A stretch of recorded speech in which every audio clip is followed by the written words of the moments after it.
উত্তর কোরিয়ার বিপক্ষে বড় ব্যবধানে হারার পরেও কোয়ার্টার ফাইনালে যেতে পারবে বাংলাদেশ। দেখুন বিস্তারিত। এফসি নারী এশিয়া কাপ ফুটবলে ইতিহাস গড়ার লক্ষ্য নিয়ে মাঠে নেমেছে বাংলাদেশ নারী জাতীয় ফুটবল দল। শক্তিশালী প্রতিপক্ষদের নিয়ে কঠিন গ্রুপে পড়লেও এখনও কোয়ার্টার ফাইনালে যাওয়ার আশা বেশি আছে লাল সবুজের প্রতিনিধিদের। টুর্নামেন্টের গ্রুপ পর্বে বাংলাদেশের প্রতিপক্ষ ছিল চীন, উত্তর কোরিয়া ও উজবেকিস্তান।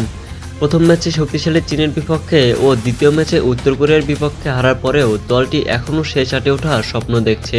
কারণ টুর্নামেন্টের নিয়ম অনুযায়ী 3টি গ্রুপ থেকে শীর্ষ 2 দল সরাসরি কোয়ার্টার ফাইনালে ওঠে। এছাড়া 3টি গ্রুপের মধ্যে সেরা 2টি তৃতীয় স্থান অধিকারী দলও কোয়ার্টার ফাইনালে খেলার সুযোগ পায়। কোয়ার্টার ফাইনালে পর্যন্ত 4টি দল কোয়ালিফাই করেছে। এই 4টি দল হলো সাউথ কোরিয়া, অস্ট্রেলিয়া, উত্তর কোরিয়া ও চীন। এই পরিস্থিতিতে বাংলাদেশের জন্য সবথেকে গুরুত্বপূর্ণ ম্যাচ হচ্ছে উজবেকিস্তানের বিপক্ষে লড়াই।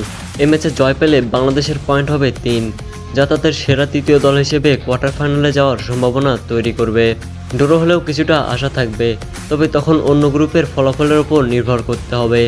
বাংলাদেশ নারী ফুটবল ইতিমধ্যে দক্ষিণ এশিয়ার নিজেদের শক্তি প্রমাণ করেছে। এখন লক্ষ্য এশিয়ার বড় মঞ্চে আরও অভিজ্ঞতা অর্জন করা এবং ভবিষ্যতে আরও ভালো পারফরমেন্স করা। ভিউয়ার্স, এই ছিল আজকের ভিডিওটি ভালো লাগলে অবশ্যই ভিডিওতে লাইক দেবেন এবং পরবর্তী যে কোনো আপডেটের জন্য অবশ্যই চ্যানেলটিকে সাবস্ক্রাইব করে দিবেন।